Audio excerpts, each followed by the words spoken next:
and welcome to the Kink Perspective. My name's Chris. I'm a psychotherapist and consultant. Today, we're going to look at something I mentioned at the end of last week, a little bit of a crossover, not too much, but we're going to be sticking this week with relationships. And today, what we're talking about, it's not as dramatic, it's not always obvious, and in some ways, it's a lot more common.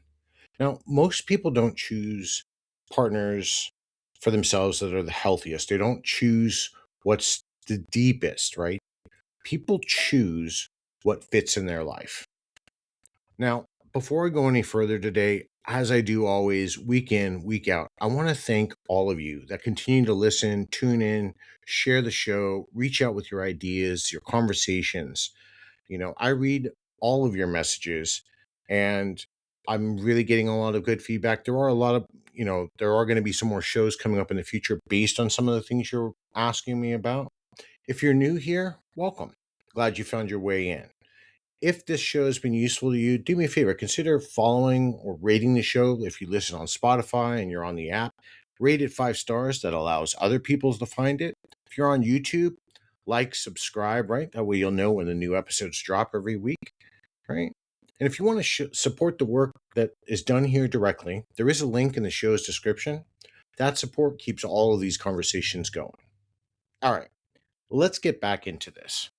When I say fit, I'm not just talking about chemistry or shared interests, right? Because that's what we think about when we're selecting a potential candidate to become a partner, right? It's about structural compatibility. What fits in your current life? What fits your nervous system? What fits your tolerance for discomfort, right? What about your identity and your current, how you currently understand it?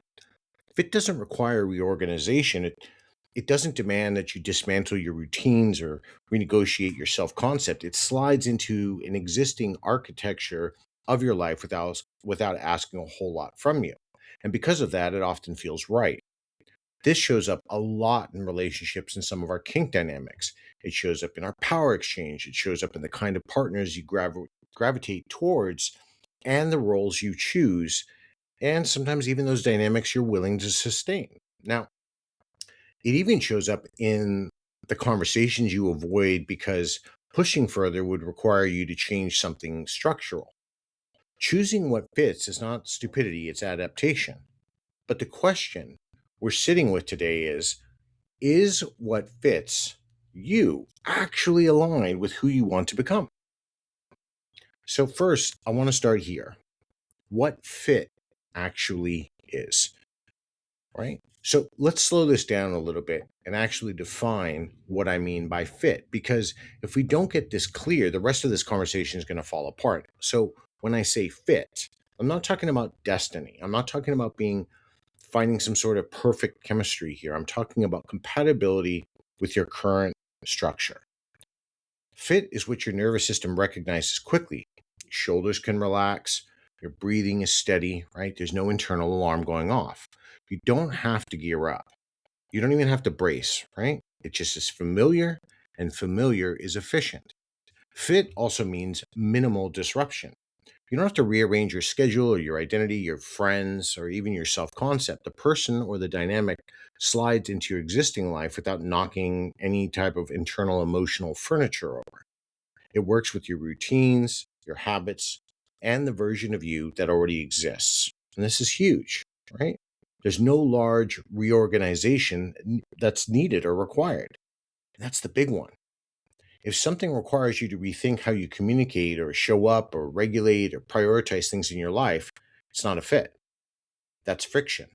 So fit doesn't ask you to grow legs that you don't have.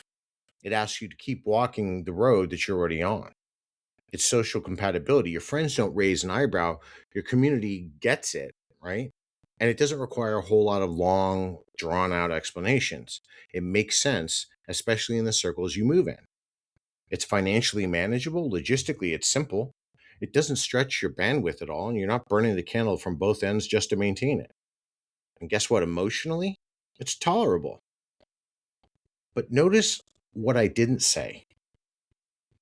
I didn't say the word expansive. I didn't say it was transformative or tolerable. Fit often feels calm and reasonable, even adult. Now, on paper, that looks reasonable. If someone asked you to justify it, you could, because it makes sense. There's nothing obviously wrong with it. And this is where people get tripped up. Fit can look like staying in a relationship that's fine, not toxic, not explosive, just fine. You get along, shared responsibilities. There's no real ruptures, right? There's no real edge, there's no stretch, there's no deepening either. And it can look like choosing a partner who doesn't really challenge you. They don't push you to confront parts of yourself that you'd rather ignore, right? They don't ask you, more of you than you're already giving. So you just coast along, and coasting is smooth. And in our kink spaces, it might look like choosing play partners based on availability rather than resonance. Who's nearby and consistent, somebody that's easy to schedule, right? Scenes are technically solid. Logistics work, but something in you knows it's not quite alive. Or even worse, you remain in a dynamic that functions logistically but doesn't move you internally or emotionally. The roles are clear and the expectations, you know what, you can manage them.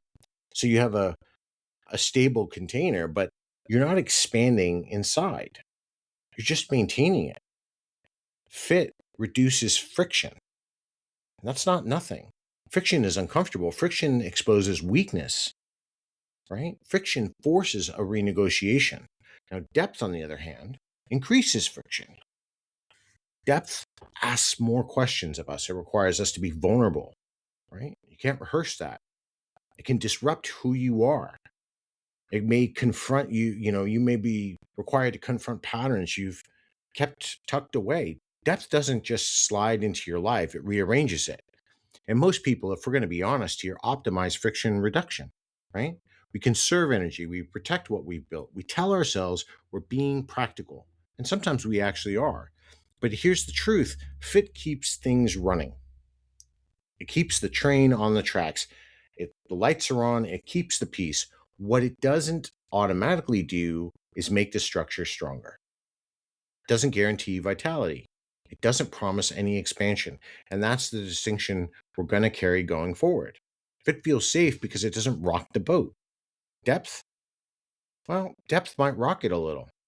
And most of us, more often than we admit, would rather not test the waters if we don't have to, because then that creates what we perceive as instability in our life. Why would we want that? So, why we optimize for fit?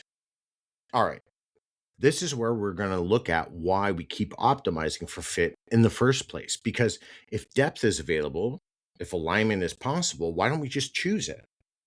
Well, there is an uncomfortable answer, because change is expensive. Not morally expensive, but energetically expensive. Human beings are built to conserve energy. Your nervous system is not wired to pursue maximum growth, it's wired to maintain stability. It wants predictability, coherence. It wants things to make sense inside the structure that you've already built. So any reorganization costs you.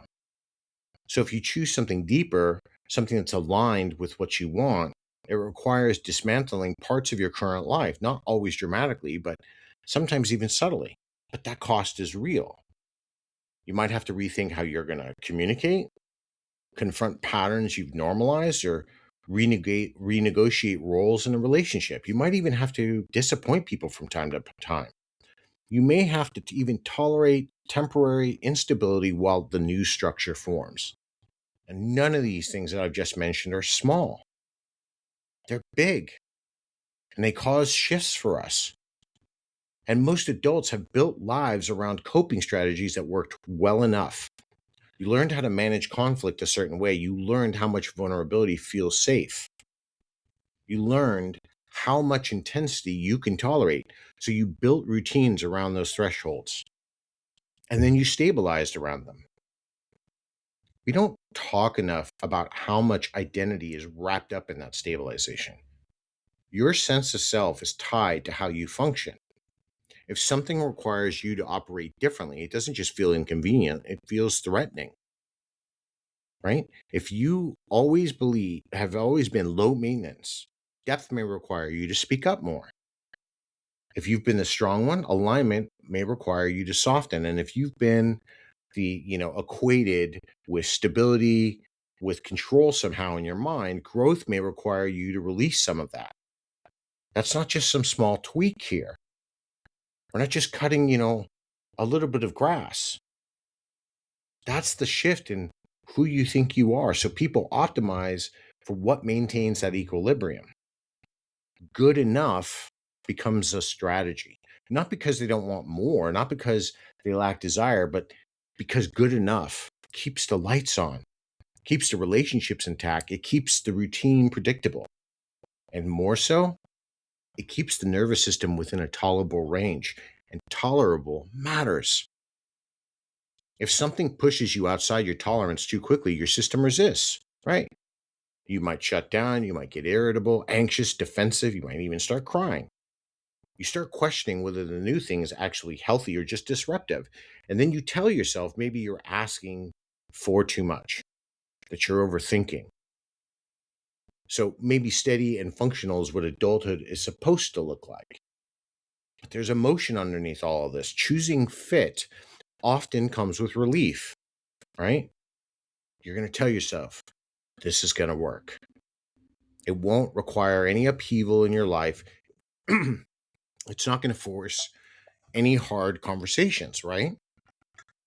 Now, if it's not going to do these things, it's not even going to pull up old wounds that you've managed to keep in that neat little box that you compartmentalized and put on the shelf. But depth, on the other hand, can feel like standing at the edge of something uncertain.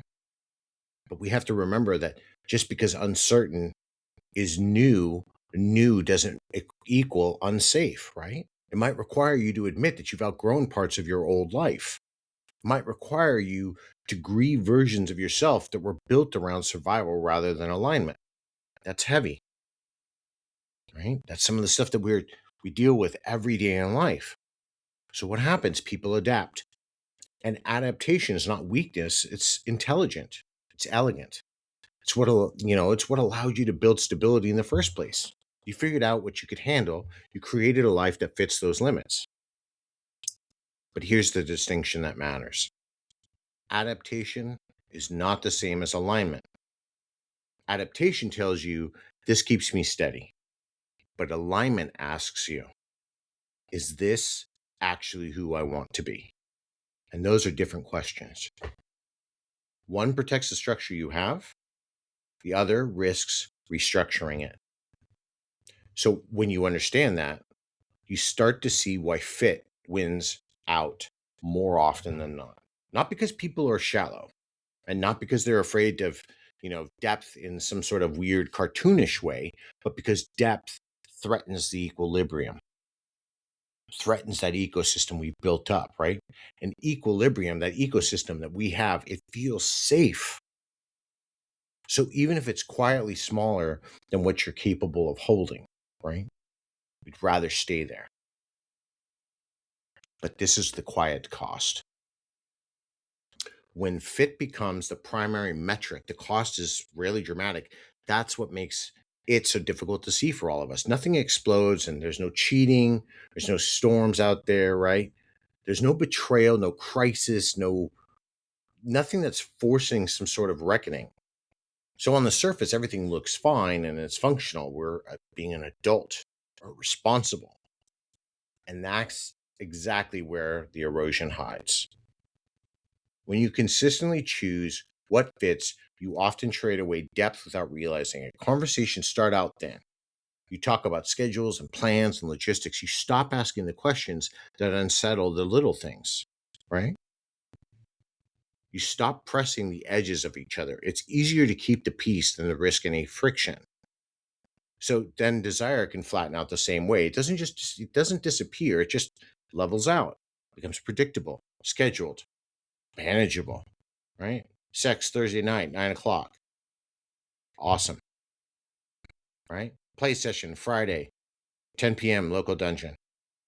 Boom, boom, boom, right? There's no volatility, which is good. But there's also no stretch. There's no discovery, no sense that something is expanding between you. Long-term relationships, this look like Two competent adults running a well managed household. Your bills are paid, responsibilities are equally shared, the chores are divided fine, the conflict is contained. But if you look closely, there's very little growth happening. You're maintaining the structure, you're not evolving inside of it. And in kink spaces, the quiet cost can be even harder to spot. The scenes are technically solid, right? The negotiation was clear, roles were established, everyone knows their place, so it works. But are you growing? Or are you just repeating?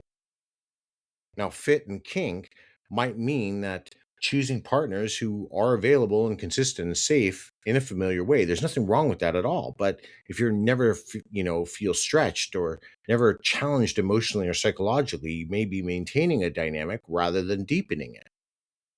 Now, a dominant here can remain in control without evolving their leadership. And a sub can surrender without confronting new layers of vulnerability, right? The structure is going to hold and the scenes will land, right? And the adrenaline spikes will be there that are just going to be just enough. But guess what? Inside, that internal landscape stays the same. That's the quiet cost. Any expansion here requires friction. It requires renegotiation. It requires moments where you're not, entirely comfortable. So if you remove friction completely, you remove the very pressure that strengthens the bond. Now, over time, life can become narrower without even, you may not even notice it. So you stop asking for more because more would require change. You stop challenging any patterns because you know what? They're manageable. And you start telling yourself self that stability is the goal, that adulthood is about minimizing the disruption. And this is where the confusion starts to set in. Relief gets mistaken for rightness. Just because something doesn't hurt doesn't mean it's aligned. Just because something is stable doesn't mean it's healthy in the long term. Stability can be a sign of maturity, yes, but it can also be a sign that nothing's moving. Fit keeps things functioning. It keeps the system intact and it prevents unnecessary chaos. That matters. But alignment reorganizes things. It may require you to confront conversations you've been skirting for a long time. It may require you to evolve roles inside of that power exchange, or require you to admit that once fit no longer does. And guess what? That's uncomfortable. A long time ago, there was somebody I was with, and it was great, and the dynamic was set, and tasks were ordered, and the rules and the protocols were in place. God, it worked for a while. But then curiosities grew. You'd go to a dungeon, you'd see other forms of play, and then you start getting curious. You want to evolve. You want to evolve your craft, and all of a sudden, it became uncomfortable between us. One wanted to evolve, the other wanted to stay, where we were. And it stopped working. Not because they were necessarily wrong or I was wrong. But once you have an evolution starting to take place, we start to look at what that growth is going to mean. And unfortunately, it ruptured the foundation of what was known. It wasn't stable because we would have to move into a new, training regimen or whatever the case was. So the dynamic ended. So when these things take place, this is the type of effect that can happen. Not because I didn't ask what was wrong. I can't predict what somebody else is feeling, but without some sort of response, I had no idea that there was fear of this or fear of getting it wrong. And it was easier to stay away from the new of what she understood and had been doing for years, even if it brought minimum levels of excitement to her, instead of trying something new and maybe screwing up a little bit. Well, that's fine. We all screw up. We all have to go through a learning curve. And then we practice the scenes and do the scenes over and over, and then we get them right. Right? But we don't have to sit and tell ourselves we're wrong just because we can't do something, just to stay in the fit. Right? And all of this, that's the uncomfortable part. So most people don't leave things when they're fine. They stay, they maintain, they just adjust all these expectations down, downward enough inside just to avoid any friction. Because then they're telling themselves this is exactly what stability is. And sometimes you know what it is. And sometimes it's stagnation wearing a responsible face. The quiet cost of always choosing fit is not that your life falls apart, it's that it never fully expands. You become efficient, you become stable, you become really good at maintaining what you built. But guess what? You may also become smaller than what you're capable of becoming. You might be limiting your growth. And that narrowing happens so gradually, it just begins to feel normal, like it's part of us. And that's why it's worth looking at and considering. Now, before I wind this down today, I want to be clear about this conversation. I'm not criticizing stability. We need it. It gives us structure and order. We can grow from it. And this definitely wasn't an argument about constant upheaval because I'm not telling you to go unpend your life. It doesn't work either. And it's not me suggesting that if something is calm or functional, it's going to be wrong, because that's not true either. Stability does matter. Structure matters. Building something that works in the real world matters. What this is about today is awareness. There is a huge difference here between choosing something because it aligns with who you are becoming and choosing something because it doesn't disrupt who you've already been. And those two decisions can look identical from the outside, but you might be telling yourself, but Chris, they're both appear mature. They appear responsible, but internally, they have very different experiences. Reorganization here, it's not free. So if you choose depth, you may have to unsettle parts of your life that feel secure. I'm not saying you have to, I said you might. And you might even have to outgrow roles that once fit you perfectly. You may have to admit that a dynamic works, but no longer moves you. And guess what? That's going to cost comfort. It can cost predictability. It even can cost your identity. So if you've chosen fit in certain areas of your life, that does not make you weak. It just makes you human. Most adults in the real world are managing enough that they're no longer, eager to introduce more friction. But at some point, you have to decide whether maintaining structure is your highest value. Fit keeps things functioning. It keeps the system steady. It allows you to operate without a constant strain, right? There's a dignity in that. Alignment, it asks a hell of a lot more of you, right? It's going to do that. Might require you to risk that tension. Might require you to tolerate a little bit of discomfort long enough for something stronger to form. And it may require you to grow into, capacities you haven't fully developed yet. Only you can decide what season you're in. And it's okay, whatever you choose. I'm not telling you to pick one or the other. This is more about understanding why we're doing what we're doing, asking the questions inside of ourselves. You know, I really want to get into this. I've had partners over the years. I've had mistresses over the years. Chris, come on, you got to do rope. We got to do rope. I want to do rope, and it's just not me. And everybody, look, I joke and I really razz the rope community. I've been doing that for 27 years because my feelings on it. And somebody might be asking me, am I just stabilizing because I'm afraid what I might discover? No, I've actually tried it. I just don't like it. I'm using this as an example because I have had people in my life that just they found rope. I encourage them. If you like it, pursue it, but I don't want to do it without you. Well, unfortunately, that becomes part of the trade-off. Yeah, but what if I don't find somebody like you? Well, that's okay. You will in time.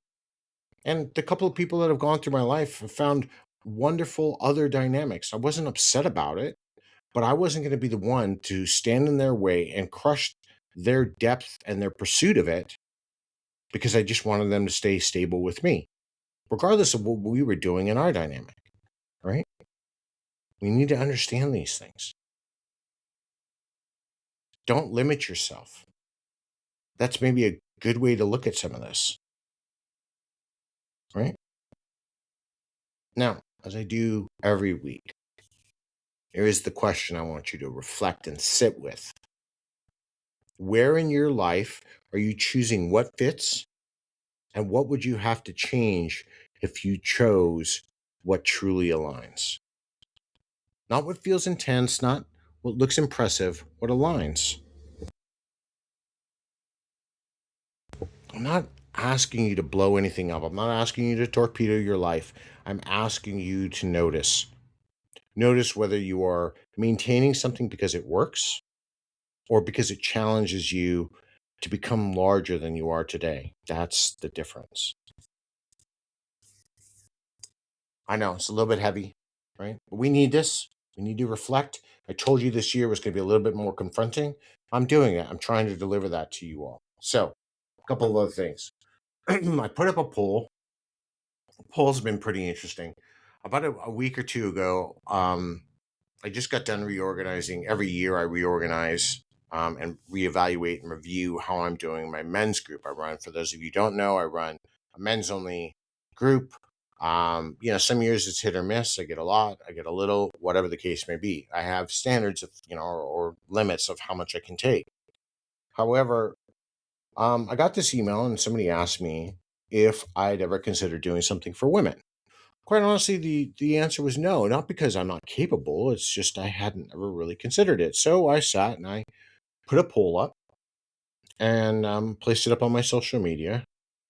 And the responses are, would either be the poll was, yes, I would be. I'd like to know more, or no, not at all, not a fit for me. Right? That's fine. I'm not doing You're Famous now, but here's the thing. And I want to be specific on this. In the world that I work in, right? In this world, in psychology, my field is populated by about 80% women. Now, that's not wrong or right? I'm not complaining about equality here because everybody's every person for themselves, right? I don't work with any, I don't go facilitate, I don't do any of that. But that also, what I'm trying to get at here is it doesn't make me incapable of working and doing a women's group because I'm not a woman. Has nothing to do with it. I understand human emotion. As a matter of fact, um, I would say quite honestly, in private practice, about 99% of all my clients are female. In my group practice, that's a little bit different. It's about, I don't know, 82% male and 18 to 20% female, right? It's a little bit different. But if you were to put all that together overall, I'm still have about plus 85% of the people I work with are still female. So I think I have a good understanding. If you are curious, you can let me know, right? I haven't, the reason why I'm gauging interest right now is because I want you all to understand something. When I get asked, I got to then go out and I got to put together a plan and I got to figure out what I'm going to do. This takes time and resources. Okay. So I'm not doing this. I don't just whip something. There's no book I can reach into for psychology. Go, cool. Let me have a women's group to go and do. It's not how it works. Okay. And I understand the concern, and the concern was it was a question. I didn't kind of care for how it was worded, right? The saying that, how can any man? Uh, Very easily is the answer. Um, if you're trained, and I am, and I have all these years of schooling behind me. So yeah, I don't know, but that's my kind of maybe little thing for the week. No one's told me random acts of kindness. I want to hear about this. I want to hear about it from all over the world. I'm not kidding. I don't want to go back to complaining about people, even though that was kind of a little bit of a one. It wasn't a You're Famous now because I'm not naming anybody. But random acts of kindness. I continue. What did I do this past week? It wasn't big. Got something off the shelf for a child who couldn't reach it. I didn't have to, right? Random act of kindness. Just did it, gave it to him, said, "You're welcome," and I walked away. That's it. That's all we have to do, right? Something. I want to hear about your random acts of kindness. It's not a request. I want you to do them, right? If we want to make this world better, There's almost over 6,000 of you plus that listen to this show weekly. I want to hear from you. If you're uncomfortable telling me because you want to keep it private, that's fine. But I want to at least hear from, I don't know, 20 of you, 10 of you that have done it around the world. Because I want to wear that smile. I want to know that we've made an impact on one day. 10 people have made an impact. And I'll extrapolate that, because if it's 10, that's more than likely as 100 of you that only 10% are sharing, right? But I want to hear about it. I don't care if it's at your dungeon, you went in and you decided to help the dungeon owner out because they're struggling right now, and you went in and cleaned their whole dungeon for them because it just didn't have the time, right? Or you did some sort of customer service work and you helped somebody out that was struggling because, they didn't understand the paperwork. And so you took 5 minutes longer to explain it, right? You don't have to. These are things we do extra, right? Any stuff like that. Random acts of kindness, right? You want to buy somebody some food, something, right? Next week or this upcoming weekend, I'm working a part of a food drive, right? It's not quiet, it's not loud. It's why I'm not telling anybody where it is, because I'm doing it privately. I'm donating my time and I'm actually going to go and buy food. I'm going to take it there and I'm going to help box it. And I'm donating 3 hours of my time, right? So that's my thing. I'm trying to encourage you. I'm trying to encourage us to be better, right? The world's we haven't lost that much hope. You're hearing hope in my voice. I also know what change takes. It starts with us. And you might be saying, yeah, but you know what? I don't want to do that, Chris. They have to do it first. Well, then hope's never going to come. Change won't happen. Change starts with us, right? I'm not trying to preach here, right? It's not a cult, not anything. You don't want to do it, you don't have to do it. I just like you to do it, right? I could be mean for all of you submissives out there and say, I would feel disappointed if you don't. We'll see if that works. We'll see if I get some more responses that way. All right. But just some random acts of kindness. It's not a lot. Say hello to somebody you've never met before. Hi, how are you? How's your day? Right? Lets them know. Maybe that lets them know that they're not invisible in the world. Something, right? Anyway, back to today. Choosing what fits. We do it a lot. God, I've been there. We all do this. This is a pattern we can either recognize in our life that we've done once, or maybe we're currently in and we're trying to figure our way out of it, or figure why we're in it in the first place and didn't have the words. Okay? No matter what, though, it's not a condemnation of anything you're doing. It's not. So, thoughts, comments, right? Think about the question. Come back to me to it. Chris, we've lost you. Spoken too much. What was the question? Glad you asked. One more time for all of you. Where in your life are you choosing what fits, and what would have to change if you chose what truly aligns? That's the question I'm going to leave you all with today. Until next time, everybody, be safe, stay kinky.